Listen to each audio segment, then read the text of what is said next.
Peace, peace. This is the Black Dot coming to you live. This will be my last dissertation on this subject. What a journey it has been. I would first like to open up by thanking and applauding our warrior, our gladiator, our lyrical soldier, Kendrick Lamar, for an execution of epic and historic proportions.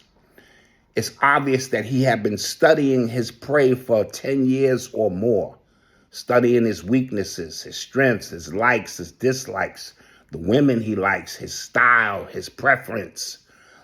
He had intel into his camp. And so he was well prepared for war as you should be.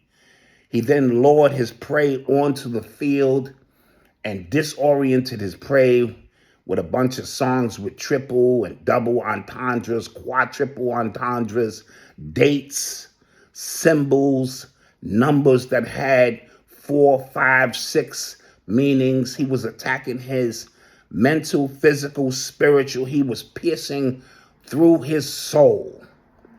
And once he got him disoriented and on that field, he slowed everything down, removed all the complex digital Morse code gems that he had left for his followers and hit homie with a headshot with Meet the Gram. And as he was laying dead and he was pulling out his sword one final time to get him that jab, as Drake's soul was leaving his body, Kendrick ingested it and showed that I can even master your style 10 times better than you ever could, and hit us with not like us.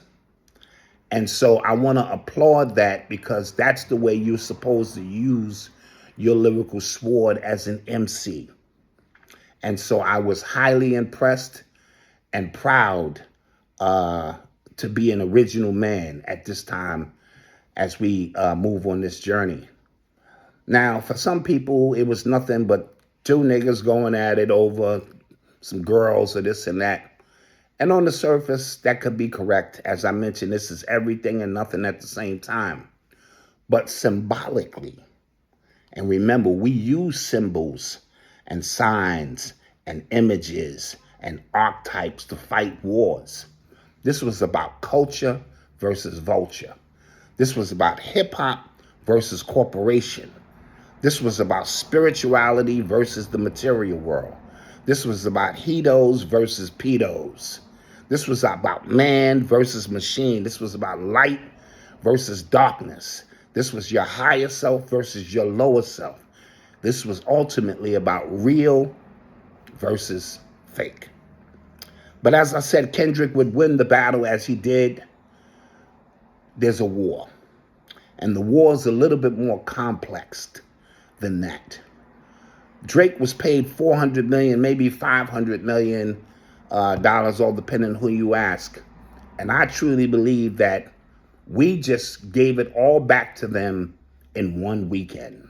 They made their money back in one weekend with our likes, our shares, the energy we gave to, because energy is the new form of currency, as Chuck D once said, and we gave it up in every way possible. In fact, they were releasing these songs, it appeared to me, through YouTube, except one or two through Instagram. Each one of these fighting individuals seemed to have a leak. It seems like Kendrick was working with Joe Budden and Drake was leaking his songs or in touch with academics. And so we see the very system that we claim we're trying to take down has a unique way of financing both sides, right? So let's be clear, both Kendrick and Drake are being financed by the same individuals. So I don't want to get your hopes up too high and think that this thing is over, because that's not the way the game is played. And this is a war that we are going through and that we are fighting. As a Virgo, I study patterns and behaviors. All right. And this is why I know my people better than anybody know their people. When you want to know about the unknown, you study what it is you know. I want to talk about the three Ks for a minute: Kanye, Kyrie, and Kendrick. Each one of these individuals were fighting a different modality of the same fight. Kanye stepped out on his own. He gave names, he gave receipts, he told you who the open enemy was. And when you look to his left, to his right behind him, nobody was there. He was there by himself, fighting and letting you know who this enemy is. I applaud that, even though some people think Kanye is crazy. And he fought. Kyrie Irving, by no fault of his own, simply suggested a movie that was on their platform for rent and sale to implore you to let you know who you was, your original birthright, the original Hebrew. And boy, they ostracized our king and ran him out of New York City before he could blink. Kendrick just got finished doing the same thing, right? He just got finished taking everything we don't like about the music, what it has become, and all the nasty stench of it, and he executed masterfully. We can add cat to that because, if you want to, right? And when we look at it, Kanye took down or was fighting the fashion industry. Kyrie was fighting the sports industry, and Kendrick was fighting the music industry. And like I said, you can add cat to that with the comedy industry. I don't know after I saw his last comedy special, but that's neither here nor there. And so I want to be clear. I've seen this before, right? I've seen my people vicariously live through the expression of others who are fighting the good fight. All right, we saw it with Colin Kaepernick when we thought taking the knee was going to free our people. We saw it with George Floyd when he gave his life for us and became the biggest martyr in Black history, and nothing changed. We saw Europeans kneeling with kente cloth to pacify us. We saw basketball courts marked with Black Lives Matter. We saw Deion Sanders tell us that God sent him into the trenches to help these young Black brothers and sisters, only to tell us a year later, $4 million from a white institution, God told him to go somewhere else. And people criticize me and crucify me for pointing this stuff out. I get it. Emotionally, we wanna fight. We need for some reason our people need leaders. And so we vicariously live through these leaders, and they always disappoint us. Not on no fault of their own. It's because they're fighting a system that is very complex. I want to speak about the exposure culture in all of this, because each one of these individuals were exposing each other. Well, we live in a bizarro world where exposure is only increasing the people we're trying to expose. It's weird. Their power seems to increase, their notoriety seems to increase, and nothing else changes. We've exposed presidents, the children of presidents. We've exposed former presidents and their body counts. We've exposed flight logs from a list of pedophiles. We've exposed so much, especially in the conscious community. That's all we do is get exposed, and it does absolutely nothing. Especially if you are handsome, articulate, and have a little bit of knowledge.